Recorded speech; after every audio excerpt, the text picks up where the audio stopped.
Hello all and welcome to CCL Sports Cards. I'm Chris Davies and this is my YouTube channel.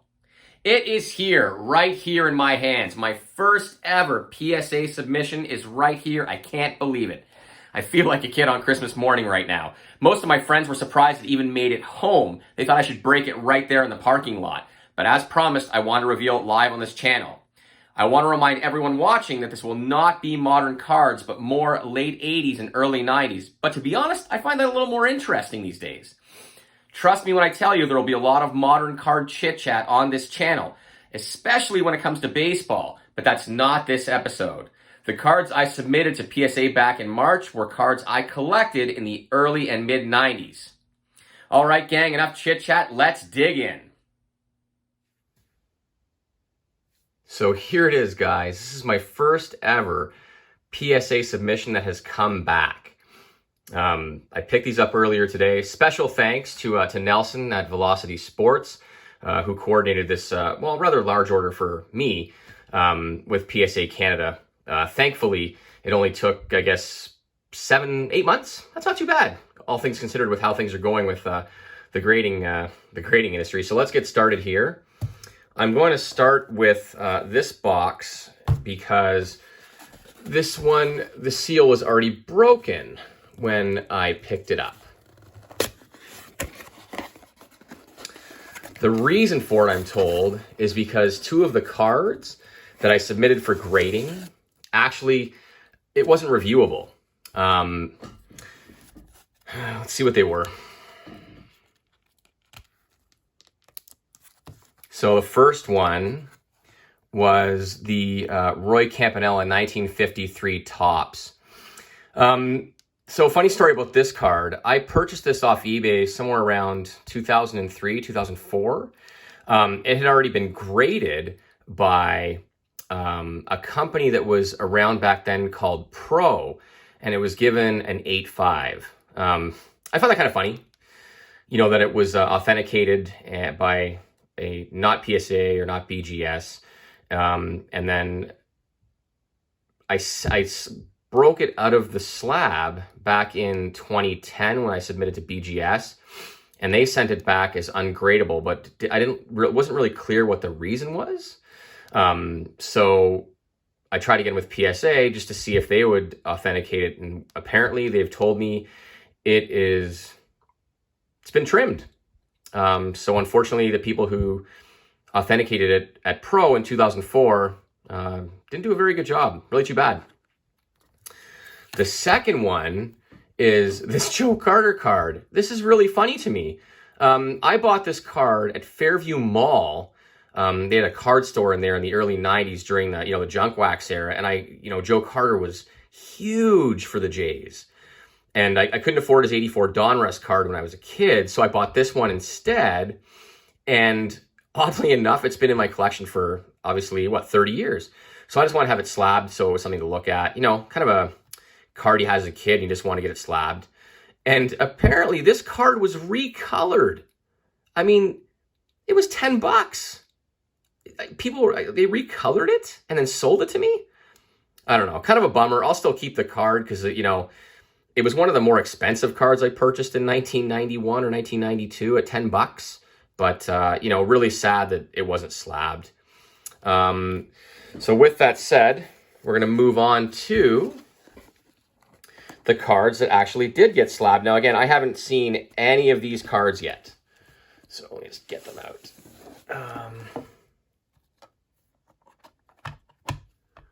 So the first one, this is, again, these cards were huge.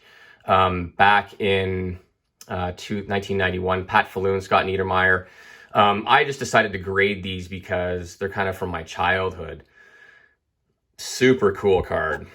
Had it a long time. So I'm a little bit surprised this one came back as a 9. It did have, I think, a little bit of whitening on the corner, but really pretty card. And Parkhurst is a little more uncommon than Upper Deck. So I decided to slab that one anyways. I slabbed a whole pile of these Hasek rookies. So at least I got one Gem Mint 10. I must have bought or broken 20 boxes of this stuff. You know, the chase cards back then were guys like Peter Forsberg and Eric Lindros' second-year card. So I had like 7 or 8 or 9 or even 10 Hassiks just kind of sitting around in sleeves and boxes for ages. 110 is nice. And we've got another 9, kind of a bummer. And another 9.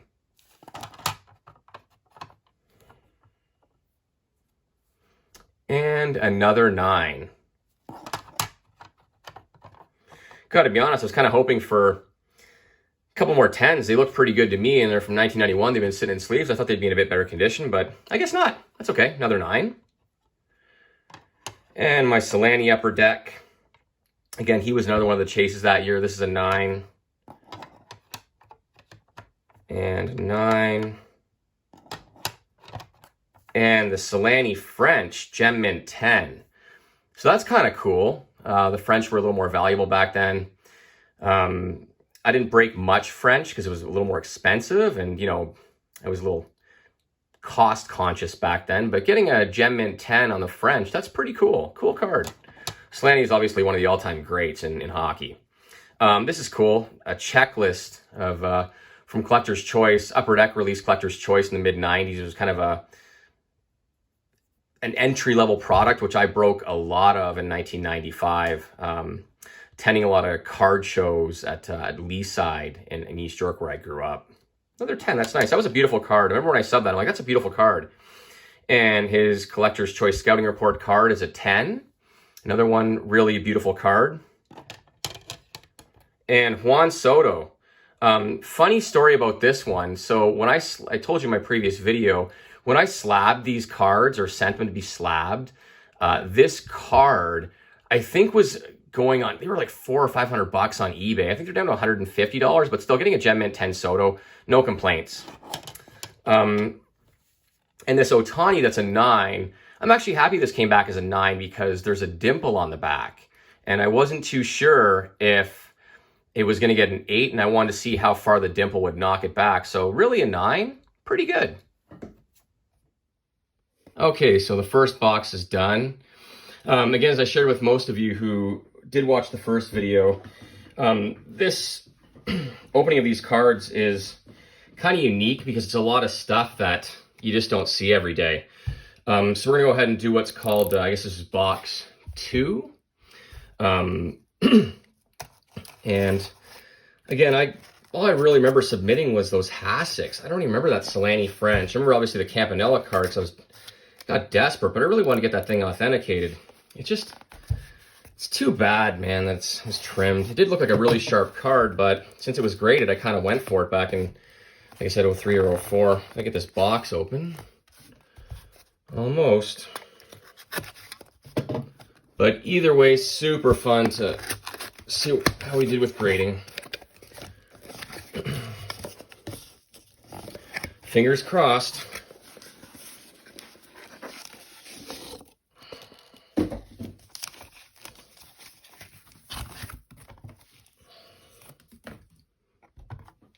Nice, good start.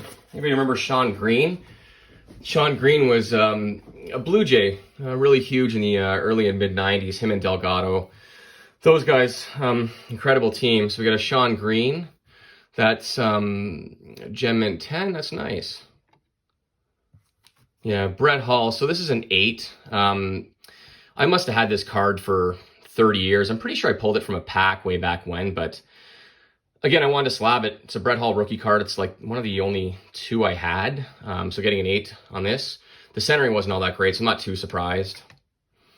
Turgeon, an 8 too. I guess the centering was off on this one, or it doesn't look too bad, but an 8. I mean, these are older cards. This card, I'm not surprised it got an 8.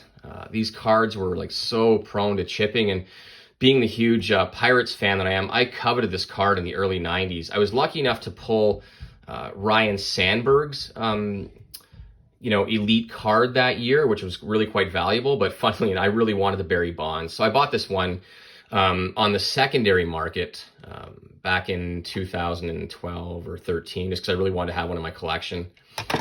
Whoops.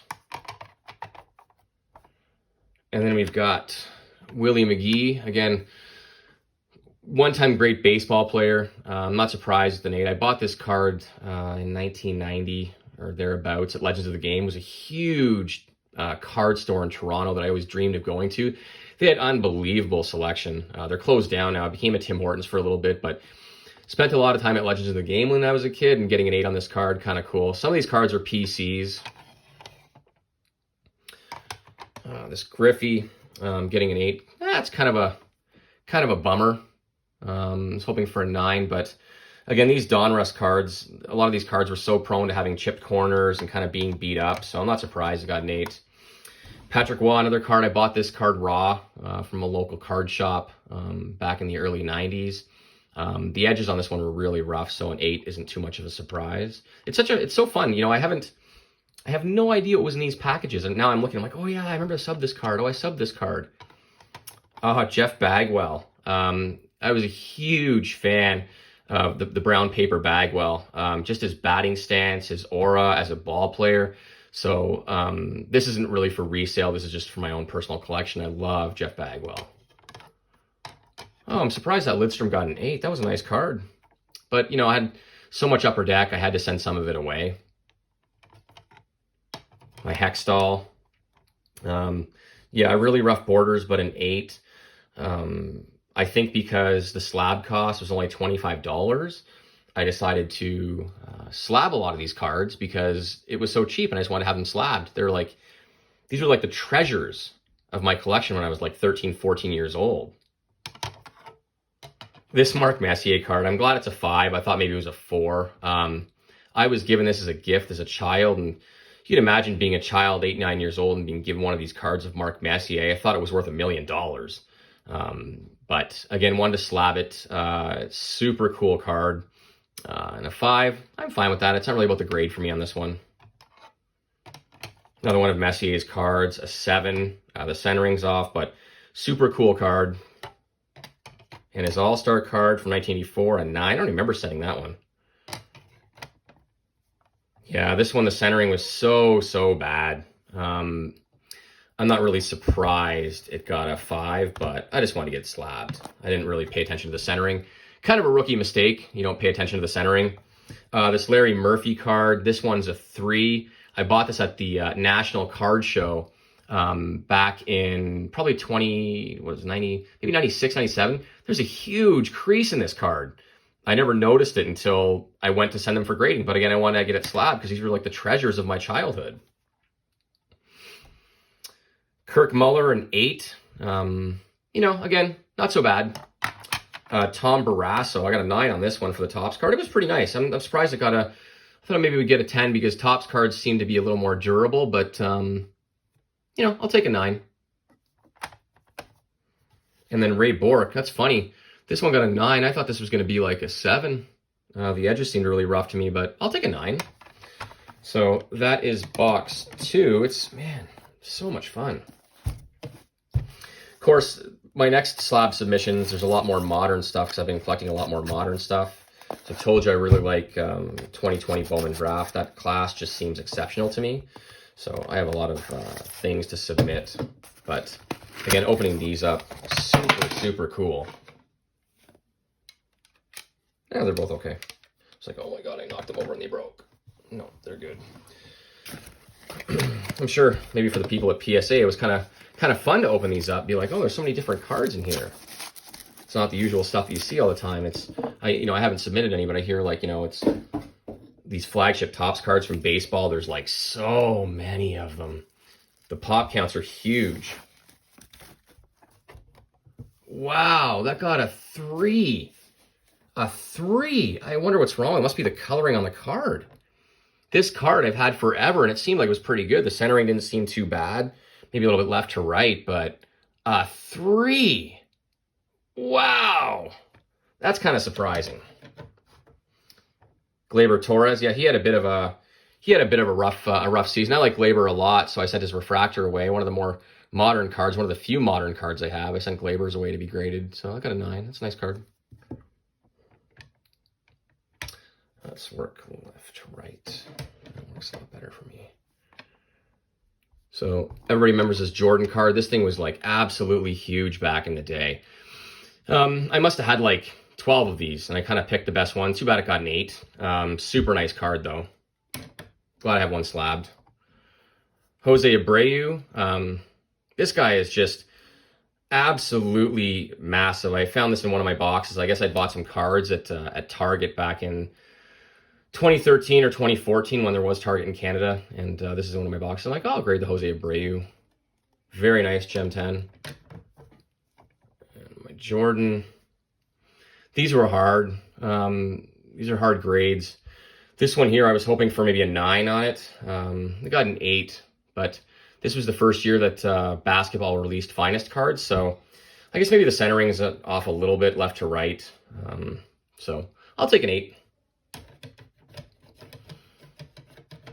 And my man Bryce Harper here. Bryce Harper. His 2013 Topps card, it says looking left. It's funny when I sub this card, I'm like, this one's looking left, so maybe that's that card. Getting a 10 on this card. Super cool. Again, one of those packs of Topps I bought way back in the day from Target when it was in Canada. Oh, here's a fun card. Chris Pronger. This one got a 10. Chris Pronger, probably one of the best defensemen in the NHL for a long time. He was, part of those early 90s draft classes. Played for Team Canada. Glad at least one of them got a 10. I think I sent 2 or 3 of those in. This one here looks like I got a 9. Hoping for a 10, but got a 9. I can live with that. Oh, the Osgood got a 9, eh? That's a bummer. Chris Osgood. These are just super cool cards I've had forever. And, at one point, Osgood was one of the best goalies in the league. But cards, again, you don't see every day. This Parkhurst one, a Gem 10, super duper nice card. Parkhurst cards were prone to chipping, so to get with that high gloss and the edges being black, so to get a 10 on that card is really very cool to me. I remember I bought this one back in the 01-02. Pascal Dupuis was a big deal, and buying his Upper Deck Premier card was kind of cool. Getting a 9, kind of a bummer, but it is what it is.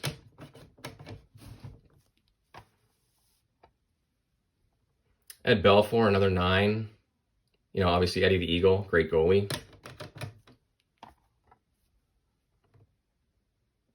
Another 9. My Brett Favre card, getting an 8. Kind of surprised. I thought it was a 10. It looked really good when I remember subbing that one. It looked really good. And Derek Jeter. Who doesn't love Derek Jeter? I broke like probably 2 or 3 boxes of 94 Bowman. Posada was in here, Torrey Hunter. Those are all long gone, but I broke a lot of these boxes.